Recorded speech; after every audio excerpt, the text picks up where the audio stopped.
beyond in the great United States of America. A very beautiful lady in her 20s married a very wealthy man in his 80s.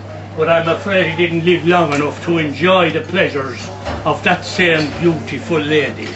And it is to her I want to dedicate this piece.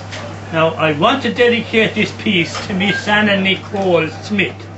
Now, this story is not about Anna Nicole, but it has its similarities. This story is about the Barrell Muldoon, who was 82 years old when he took a wife. Another man's wife? Oh no, he wouldn't do a thing like that. Sure, wasn't he a farmer? The Barrell owned a farm of land, and he carried success in the palm of his hand.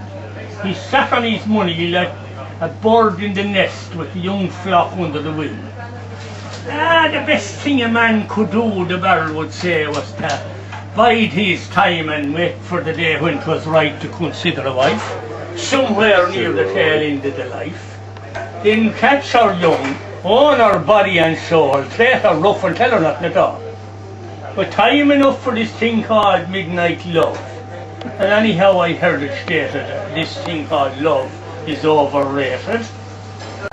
Well, true to form, the Barrell married the third daughter of a neighbouring farmer. A wee bit of a thing of barely 16, but with a glint in her eye that later soon would change the tune of the Barrell Muldoon. You'd think she'd show disgust at the notion, was she worried? Well, the devil of it. As creatures go, Bill Clinton said there's none as odd as a woman, and he should know. If a woman could puzzle the mind of God, a woman could puzzle the God that made her. And what chance would a poor man have then?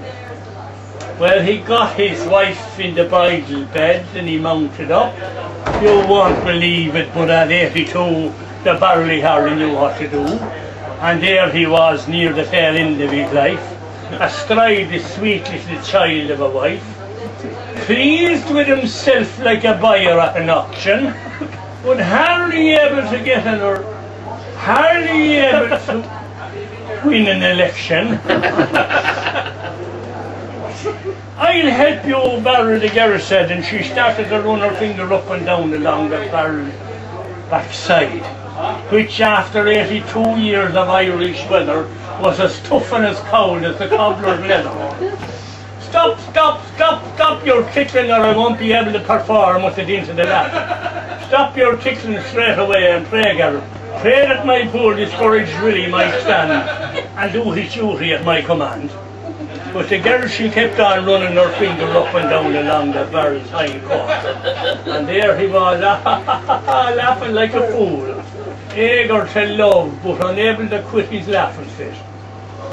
His whole body shaking all over, a helpless, ridiculous, quivering lover. I declare to God, didn't he stiffen? Didn't he stiffen in bed and fell off his wife dead? Dead to the world and the job in hand, with staring eyes and open gob. The Barrell Muldoon, didn't he die on the job? The poor wife got an awful fright though, having lost her man on the very first night. She got over it soon and found herself a man. And as husband and wife on the Barrell's farm, they raised a fine family of 10 who grew up to be solid women and men, and all because a sweet little queen of barely 16 on the first night of her honeymoon tickled the arse off the Barrell Muldoon.